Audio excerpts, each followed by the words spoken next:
Now, when we think of games, there's all kinds of things. Maybe you're ticked off, or maybe you're looking forward to a new game. You've been up too late playing a game. All these things happen to me. But when we think about games, a lot of times we think about stuff like this, first-person shooters, or the big, what we would call AAA games. Or maybe you're a Facebook game player. This is one my partner and I worked on. Maybe you play Facebook games, and that's what we're making right now. It's a lighter form of game. Maybe you think about the tragically boring board games that hold us hostage in Thanksgiving situations. This would be one of those tragically boring board games that you can figure out. Or maybe you're in your living room, playing with the Wii with the kids or something like that. And, there's this whole range of games, and that's very much what I think about. I make my living from games. I've been lucky enough to do this since I was 15, which also qualifies as I've never really had a real job. But we think about games as fun, and that's completely reasonable.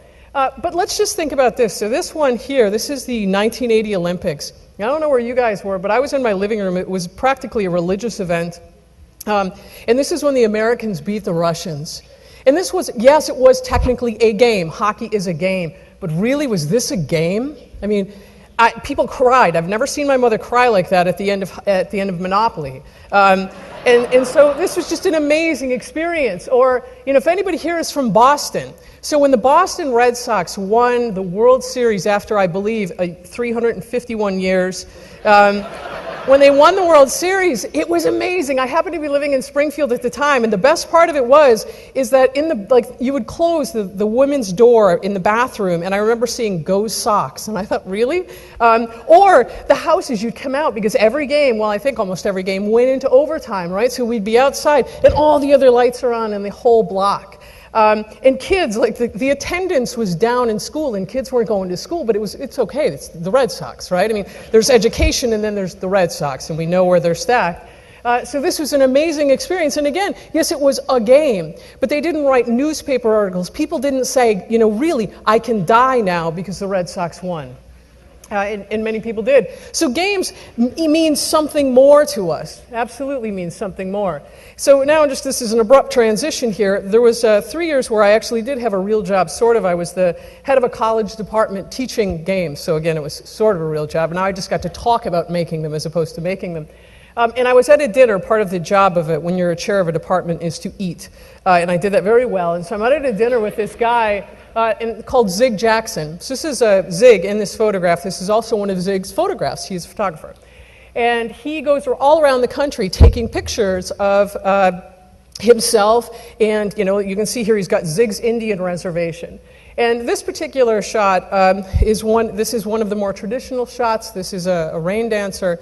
And this is one of my favorite shots here. So you can look at this, and maybe you've even seen things like this. This is an expression of culture, right? And this is actually from his Degradation series. And what was most fascinating to me about this series is just look at that little boy there. Can you imagine? Now, we can see that that's a traditional Native American. Now, I just want to change that guy's race. Just imagine if that's a black guy. So, honey, come here. Let's get your picture with the black guy. Right? Seriously, nobody would do this. It baffles the mind. And so Zig, being Indian, likewise it baffles his mind. His favorite photograph, my favorite photograph of his, which I don't have in here, is Indian taking picture of white people taking pictures of Indians. So I happened to be at dinner with this photographer, and he was talking with another photographer about a shooting that had occurred. And it was on an Indian reservation. He'd taken his camera up there to photograph it. But when he got there, he discovered he couldn't do it. He just couldn't capture the picture. And so they were talking back and forth about this question, do you take the picture or not? And that was fascinating to me as a game designer, because it never occurs to me, should I make the game about this difficult topic or not? Because we just make things that are fun or, will make you feel fear, or make, you that visceral excitement. But every other medium does it.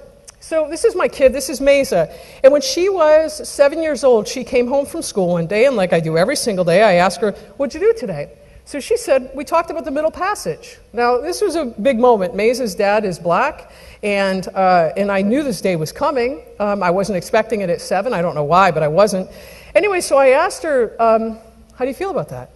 So she proceeded to tell me, and so any of you who are parents will recognize the bingo buzzwords here. So the ships start in England, they come down from England, they go to Africa, they go across the ocean, that's the Middle Passage part, they come to America where the slaves are sold, she's telling me. But Abraham Lincoln was elected president, and then he passed the Emancipation Proclamation, and now they're free. Pause for about 10 seconds. Can I play a game, Mommy? And I thought, that's it, right? And so, this is the Middle Passage. This is an incredibly significant event. And she's treating it like basically some black people went on a cruise, is more or less how it sounds to her. And so to me, I wanted more value in this. So when she asked if she could play a game, I said yes.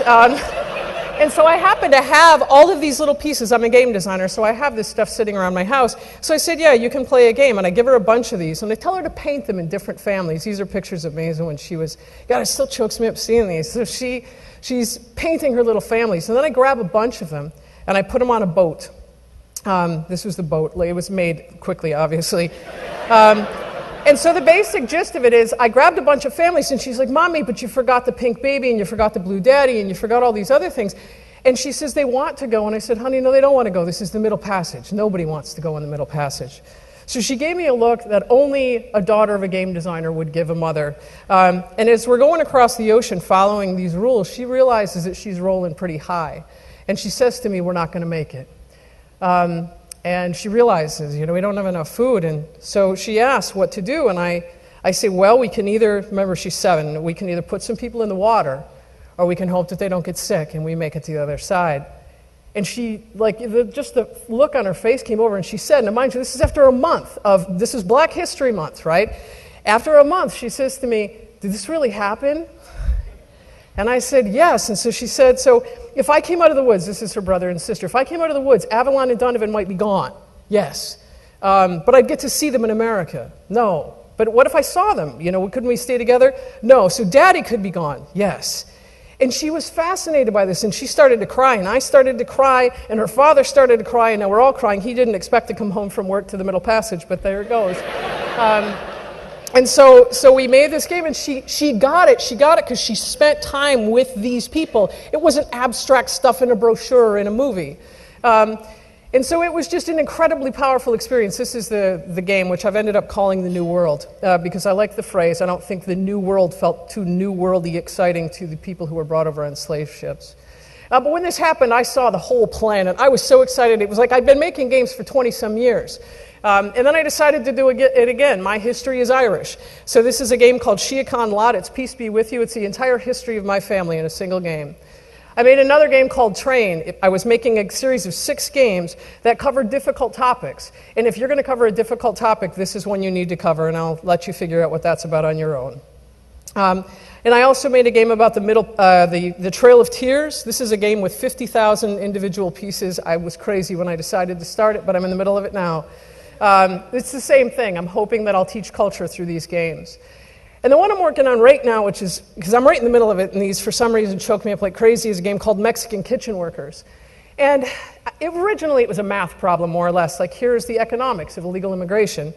And the more I learned about the Mexican culture, my partner is Mexican, the more I learned that, for all of us, food is a basic need. But it is obviously with Mexicans too, but it's much more than that. It's an expression of love. It's an expression of, God, I'm totally choking up way more than I thought. I'll look away from the picture. It's an expression of beauty. It's how they say they love you. It's how they say they care. And you can't hear somebody talk about their Mexican grandmother without saying food in the first sentence. And so to me, this beautiful culture, this beautiful expression is something that I want to capture through games. And so games, for a change, it changes how we see topics. It changes how our perceptions about those people and topics. And it changes ourselves. We change as people through games because we're involved and we're playing and we're learning as we do so. Thank you.